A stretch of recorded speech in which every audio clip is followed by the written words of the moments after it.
work on their own, manage their own time. It's not checking to the office first, waste time in traffic, getting to the office.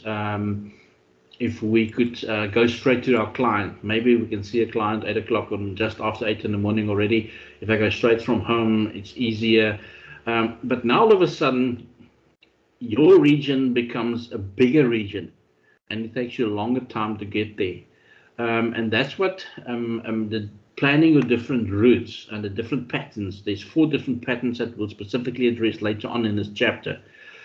It is important. So if I don't attend to it today, it's because I don't want the others to miss out on the session, because I've had a look at Canvas as well, and not too many students actually watch the recordings afterwards anyway, after daily session. So I'd much rather, instead of repeating work, I'd much rather not do that work at all today. But it's later on in the chapter. It relates to territory management, and if you have a bigger region to manage, you're doing fantastically well, and all of a sudden your sales manager says you've had such a good 3, 4, 5 months, we're going to give you a bigger territory to manage. Okay, obviously more planning needs to go into it, but then your territory management and planning your route specifically becomes very important. Very often, a popular approach to take is to go to your furthest, to make your first appointment with the client that's furthest away from where you need to end up in the afternoon, and then work back. But we look at all these different patterns. It's important to manage our territory because it gives you specific boundaries in which to operate. Now, it can have the adverse effect as well. Many years ago, when I was still in that industry, I spoke to, and part of my responsibility, or part of the things that I put on my to-do list, was to ensure that I visited the health and fitness clubs, and there were 23 Virgin Active clubs, apart from the privately owned facilities and other big gym groups in the area that I specifically worked in. And I made my planning requires me to, because there's on average 4 weeks in a month, to see at least 5 clubs per week. And there were 1 club that were on the border between 2 regions. And very often when I did my visits to them, they indicated to me that I started visiting them when it came to my attention that nobody really services them, and they sort of fell in that gray area between 2 regions, where the one person thought it was in somebody else's region, and the other thought it was in the other guy's region, and nobody attended to that customer. Now, that customer is one that could have gone to a complete different supplier. Fortunately, they didn't, but it's a case in point as to why it's important to have specific set boundaries, geographical boundaries within which we operate our businesses. Within those boundaries, whatever specific pattern you implement will make sense later on when we discuss the 4 different patterns that's popular. And it will definitely help with your planning and save you a lot of time. I can remember when I was still on the road a lot and recruiting for my college, we tend to, instead of, a lot of people left early on a Monday morning, very early, like at 4 o'clock on a Monday morning, to do a 3-hour trip out to Vrienberg, to be there in time for the opening of the exhibition at 8 o'clock. I preferred to, and I had a few colleagues that worked with me from different institutions, we preferred to travel late on the Sunday afternoon, get there before the sun sets, relax, plan, go visit the venue, see if there's any challenges, and then you are prepared for the next morning. And you walk in there same time as the person who left Cape Town earlier, and you conducted the same activities during the course of the day, but it was a set routine.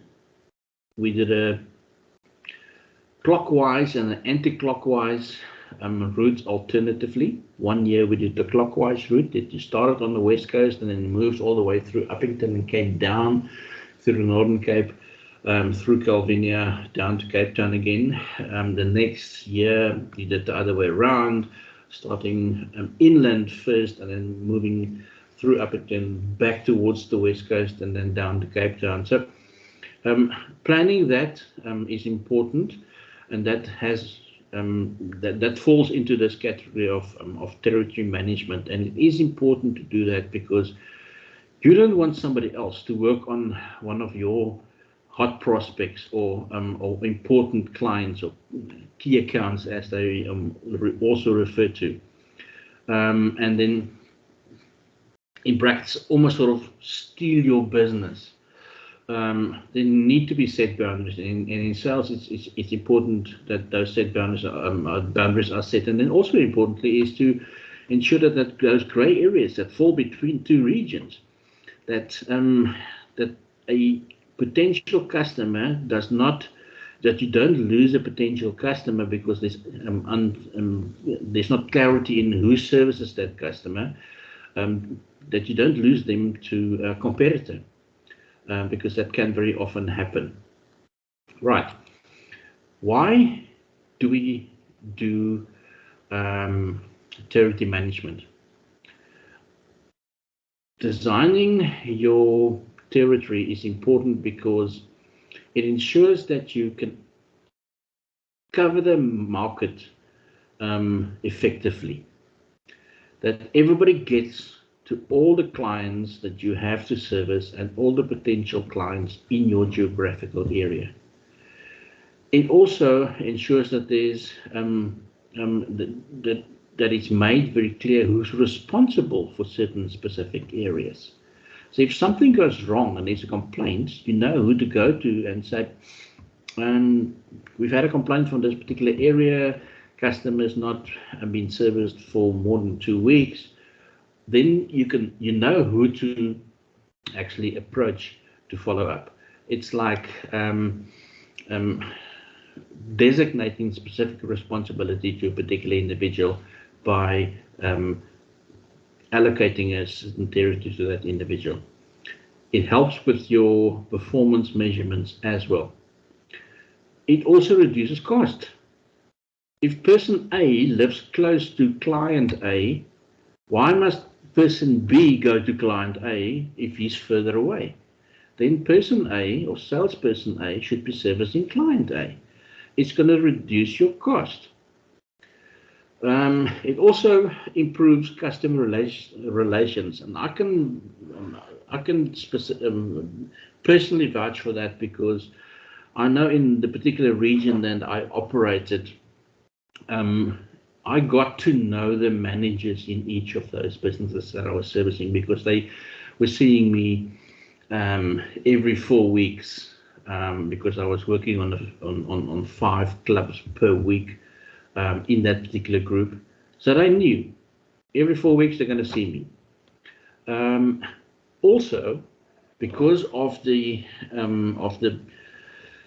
business, the organizational structure of that particular business, they tend to not necessarily appoint new people from the outside. They sort of shifted the managers around from one branch to the other, which means that because I've established a personal relationship with those individuals over a period of time, it takes you about 2 to 3 years to really establish a very sound relationship with your key account, it meant that even if they moved from one branch to the other, it didn't sacrifice the relationship I had with that manager. He was just in a different branch. He was still doing the same things. Maybe there were different challenges, but that was not my problem. He had to deal with it, but at least the relationship with the person of authority in the business remains intact. Any questions, anybody at this stage? All good. Andre, any personal sales experiences that you've had, that you situations where you've been in where there was those grey areas where you thought, okay, right, a very important client fell into the crack because nobody is really sure who was supposed to service that client, kind of thing, because I know that often happens. Nothing like no sort of territorial challenge that you've experienced. No, not really. I remember I once worked when I was still younger. I worked for a gutter company, and we made like serious money there. And there I noticed the territories were quite sensitive. I had an argument with some guy about. I remember him having a client, and then no one looked after the client, so I just said to the call center, give it to me, I'll do it. Yeah. And then I closed the deal, and then this side came and said, no, that's my territory, and I, had a big argument that he wasn't servicing the client. I mean, if you don't look after the client, it's zero. It doesn't matter what happens, you got zero. I made money out of it. I turned it from zero into money, and then he still wanted a piece of it. So he didn't get any, but yeah. It's a classic example of what often happens if and it doesn't necessarily relate back to bad territory allocation. It specifically implies that there was bad territory management. That was just a lazy person. He just didn't service the customers, and in an attempt to not lose the customer to an opposition company, somebody stepped up and said, "Hang on, if we're not servicing it, another company will, and we can't really afford that to happen." And I think that's a classic example that often happens, and that's one of the reasons why it's as important to allocate the territory, but also then ensure that the territory is managed properly, that it's actually serviced. Because there's no point in giving somebody cutting the cake in 4 pieces, but not everybody is actually attending to his piece or to her piece for that matter. It is also important that within your territory, once you get to know it, study that territory and focus on just that territory. That remains your first responsibility, and that's your performance measurement is going to be done in line with that. Nobody's going to say, "Oh, but you saved a couple of deals for us in another territory." But then you haven't actually, and that took time took time out of your program that should have been allocated to the people in your area. So to avoid that snowball effect from happening, I think the intervention of somebody in your business attending to to a client in a different territory only happens once you have actually serviced everybody in your territory. That's your main responsibility. Very important when you do sit down, you do study the area, the geographical area, which is another word for the territory that you're going to be working in, is to categorize your customers. Very often, salespeople do allocate certain specific states to a client. The one that I've used is the one of extra large, medium, and small, depending on how much they spend, how much they are prepared to spend, how much they are able to spend. Your extra large, obviously, the people who are buying big quantities, who are buying it regularly, and they eventually become your 20% that result in 80% of your turnover. And those are the ones that you're going to later on categorize as a type A customer that you have to see on an almost a weekly basis, because that's how frequently they put in new orders and how frequent their business is with you and how important their business is to you. Then it also assists and help you to allocate the right sources.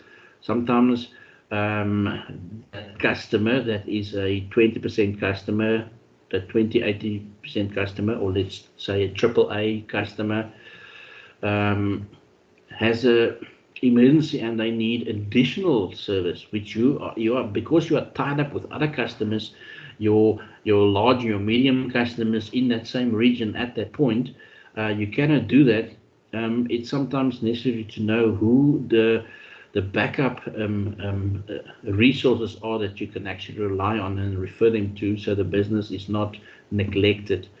Now, when you do all of these planning, there's a main purpose for that, and obviously when it comes to sales manager wants to sell, but the sales manager also has a budget in which he or she needs to operate.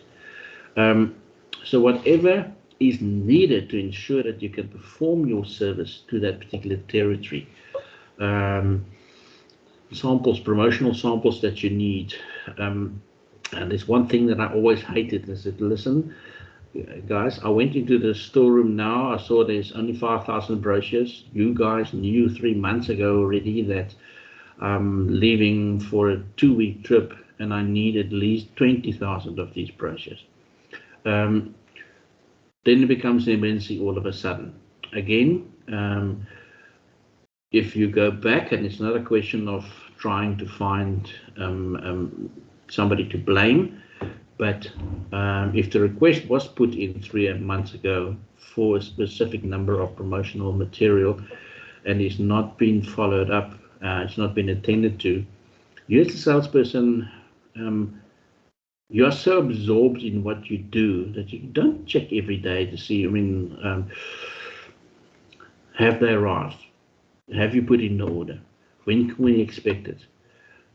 You know what? Sometimes it's necessary to do that, to put that on your list, that you have all the tools available to make your efforts and activities in a particular region effective. Right.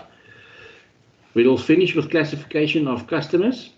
We, in sales, usually classify our customers according to their sales potential. You've already done the 80-20 or have already mentioned the 80-20 rule to you.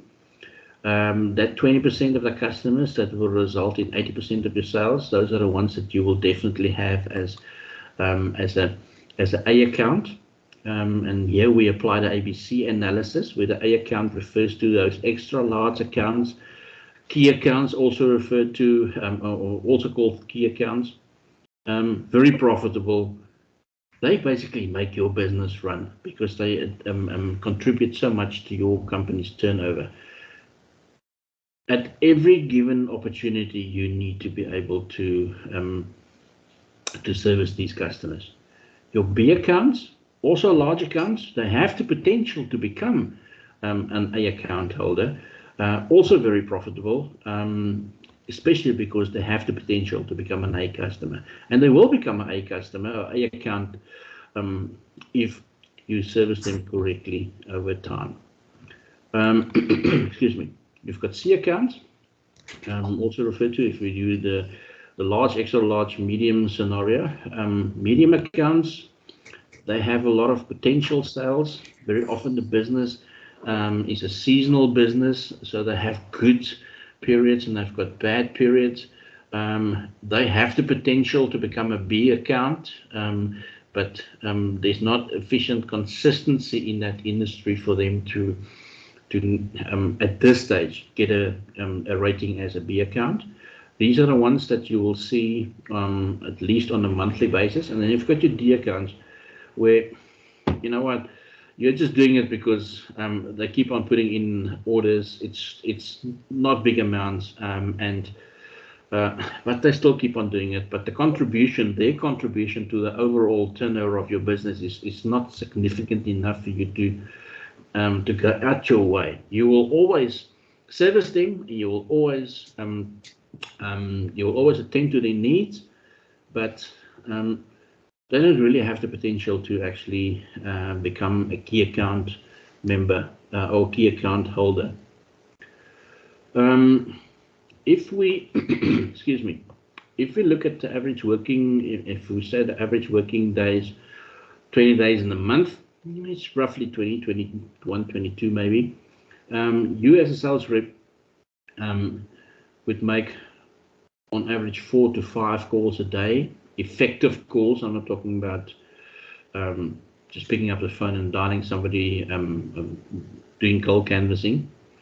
You can have a very good idea of, if you use that information, on how much or how many customers you have to see in a particular or contact in a particular period of time to get the end results. And this is where the break-even analysis comes in, where you do a calculation on determining the point where you are not making a loss, but you're also not making a profit. Or if we express ourselves slightly differently, where do you need to at least be in a month to make sure that that month is not works financially? In other words, anything above the break-even point is good, but we have to, as a minimum target, reach at least our break-even point. And the earlier in the month you reach your break-even point, the better for your business. If we look at the example, we've got an example on the screen, and we're almost done for the day. I'll give you an extra couple of minutes off, so you're just going to take a breather because you've been great. Let's look at a business that has, in a particular sales area, they turn over 1.2 million. Okay. The costs to actually achieve that is 800,000. So your gross profit for that reason is for that territory is 400,000. How do you determine the break-even? The break-even can be done in rands. To do it in rand, you basically take the fixed cost. What's the fixed cost again? Our fixed cost, things we can't change. Our fixed cost divided by, that's the 400,000. That's the divided by the percentage of your gross profit. In other words, your fixed cost is your salary for your salesperson, the expenses, the traveling expenses. If that equates to 208,000 rand in this particular example, how you can determine the rand value of your break-even point. In other words, what you have to be able to make this month not to lose, although you're not making a profit, is that you take the 200, the 400,000 rand, that was your gross profit, divided by what your turnover was of 1.2 million, and that equates to 33.3% if you do that calculation, right, as it is on the screen. Now, if you take your 208,000 rand, which is your fixed cost, your direct cost, your fixed cost, and you divide the 33.3 into that, times 100, you get the amount that you need to make this month to break even. If we put it into illustration on the next screen, where the axle on your left-hand side refer to your money, and your output is the horizontal one. The blue line is everything that your revenue, everything you're making this month. The red line is all your cost, which you can see is your variable cost plus your fixed cost. Your fixed cost is that we've had on the previous screen. The fixed cost is your direct cost, your salaries that has to be paid, your expenses for the phones that has to be paid, your rent that has to be paid. Those are all fixed costs. With your variable cost, because sometimes you have to travel a bit more in a particular month, sometimes you make more phone calls in a month, those variable costs, total costs, where the total cost line crosses the revenue line, that is the break-even point. You've done this in business marketing before. It shouldn't be completely new to you. If you have any challenges and issues with this, you're more than welcome to ask me now, and I can explain it to you again. If not, if everybody's good, then we can actually knock off a bit early today because you've been so great. Any questions, anybody?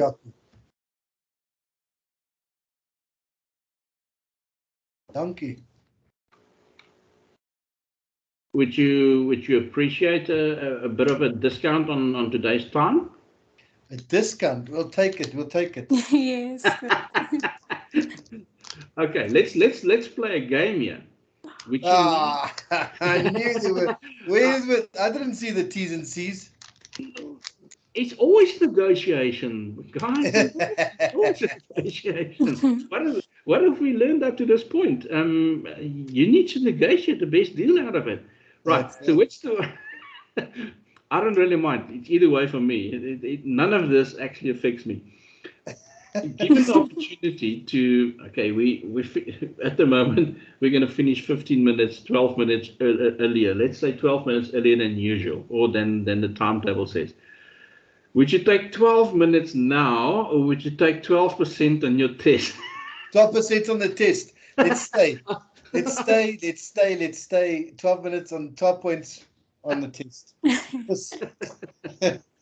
No, I thought everyone will go for that one, but no. My reply to that, being being somebody that's been in sales for many years, I'm going to counter that and I'm going to say, you know what? The 12 minutes that you're going to get extra now, you can spend on preparing, so you'll get better in your test as well. Okay, that's one you're never going to win. This is a deal that's not going to close. No. Well, I haven't heard too many objections yet, or too justifiable objections. Let me put it that way. So, no. Thanks. You guys have been great. Take the time off. I know sometimes it just gives you an extra breather. Sometimes it makes you finish early. Sometimes it helps you to not rush and get you pick up your child at school or whatever. So let's take that extra break. I'll record that. We'll put up the recordings this afternoon when I'm finished. I've got one more class to go. So this works for me as well. I've got an extra couple of minutes to prepare for the next session. But thanks, both of you have been great. With Latu, good luck with all your new ventures. Thank you. As I said at the beginning. And we'll chat again on Wednesday. Both of you. Thanks, Andre. Good luck, and we'll chat again on Wednesday, everybody. Thank you Goodbye, so much. sir. Keep well, huh? Ciao. You too. Sure, pleasure.